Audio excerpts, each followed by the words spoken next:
ஸ்ரீமத் குமரகுருதாச குருப்யூ நமக்கு. ஓம் சரணபௌஹ்ரீ. எந்தை ஸ்ரீமத் குமரகுருதாஸ் சுவாமிகளுடைய திருப்பா என்ற நூலிலே இருந்து இரண்யகற்பன் என்ற பதிகத்தினுடைய 4வது பாடலுடைய கருத்துரை. பாடல் ஏற்கனவே ஸ்டேட்டஸிலே புகைப்படவிலே அனுப்பப்பட்டிருக்கிறது. கலை என்னும் தத்துவமானது ஆணவ மரப்பை சிறிதளவை நோக்கி ஆன்மாவின் செயல்திறனை தூண்டி நிற்கும். மகிழ்ச்சியுற ஓங்கும் வடிவ வித்தை என்னும் தத்துவமானது மகிழ்ச்சியுற ஓங்கி நிற்கும். வித்தை என்னும் தத்துவமானது ஆன்மாவின் ஞான சக்தியை தூண்டி நிற்கும்.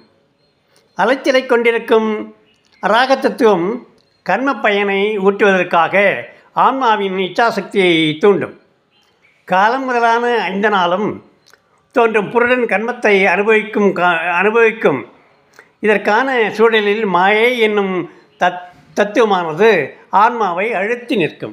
ஓம் ஸ்ரீமத் குமரகுருதாச குருப்யூ நமக்கு. ஓம் சரணபௌஹ்ரீ.